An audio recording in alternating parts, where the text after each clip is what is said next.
আসসালামু আলাইকুম রহমতুল্লাহি বারাকাতু। আপনি কোনো আমল জানেন না, কোনো আমল আপনি শিখেন নাই, ঠিক আছে?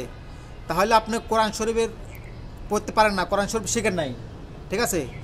কোরআন শরীফ খুইলা কোরআন শরীফের হরফ দিকে তাকাইবেন, কাল অক্ষর দিকে তাকাইবেন, ঠিক আছে? আপনার আমল নামাতে আল্লাহ তাআলা আপনার নেকি লিখে দিবে, ঠিক আছে? আপনার সওয়াব হবে। কোরআন শরীফ পড়তে পারেন না, কোরআন শরীফ খুলে অক্ষর দিকে তাকায় থাকবেন আর চোখের পানি পালাবেন, আপনার আমল নামাতে আল্লাহ তাআলা নেকি দিয়ে দেবে। আরেকটা কথা বলতে চাই আমি, সেটা হলো মানুষ কোনো আমল মানুষ জানে না, ঠিক আছে?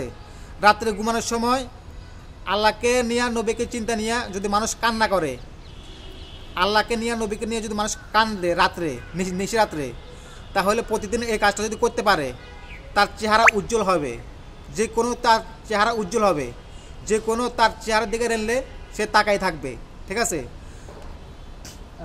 আরেকটা কথা বলতে চাই আমি, সেটা হলো আপনাকে মানুষ অনেক ক্ষতি করছে, আপনাকে মানুষ অনেক কষ্ট দিছে, আপনি ইচ্ছা করে আপনার মানুষকে বদদোয়া দিবেন না, ঠিক আছে? অভিশাপ দিবেন না।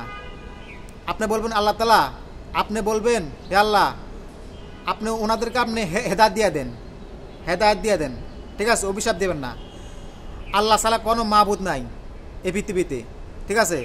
আমরা আল্লাহর উপরে বিশ্বাস করি না, নবীর উপরে বিশ্বাস করি না দেখে আমাদের সমাজে এত অশান্তি বেশি, ঠিক আছে? বিশ্বাসের আরেকটা নাম হলো ঈমান। বিশ্বাস না থাকলে আপনার ঈমান থাকবে না, ঠিক আছে?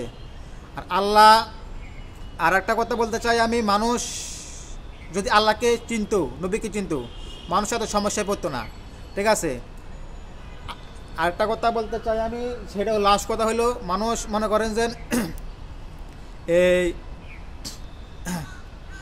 আমরা যদি আল্লাহর সম্পূর্ণ কথাগুলো শুনতে পারতাম, মানতে পারতাম, আমরা শুনিও না, মানিও না, এই কারণে আমাদের কিছু হয় না, ঠিক আছে? আমরা যদি আল্লাহর কথা মতো শুনতে পারতাম, মানতে পারতাম, তাহলে আমরা সব সমস্যার সমাধান পাইতাম, ঠিক আছে? মানুষকে যদি মানুষ বোঝানো হয়, ভাই আপনি আমার কথা শুনেন, উনি যদি আপনার কথা না শুনে, তখন আপনার কাছে কেমন লাগবে, বুঝলেন না? তারপর তো আল্লাহ তাআলা দয়া আছে বেশি, মায়া আছে বেশি, দেখে আমরা করে রিজিক দিতেছে, ঠিক আছে? যাই হোক, আল্লাহ তাআলা দয়া আছে, মায়া আছে, যা গুনাহ করেছি আজকে ক্ষমা চান, তওবা করেন, আল্লাহ তাআলা চাইলে আপনাকে মাফ করে দিতে পারে, না হলে মৃত্যুর আগ পর্যন্ত আপনাকে ক্ষমা দিবে না। আপনি যখন মারা যাবেন, নিশি রাত্রে মারা যাবেন, তখন আপনি চিৎকার দিয়ে কানবেন, আপনি স্বপ্নের মাধ্যমে আপনি সব কিছু দেখতে পারবেন, হায় হায় আমি সত্যি মারা গেলাম, আপনি সত্যি মারা গেলেন স্বপ্নের ভিতরে। আপনাকে সকালে ডাক দেওয়া হবে, ভাই উঠো,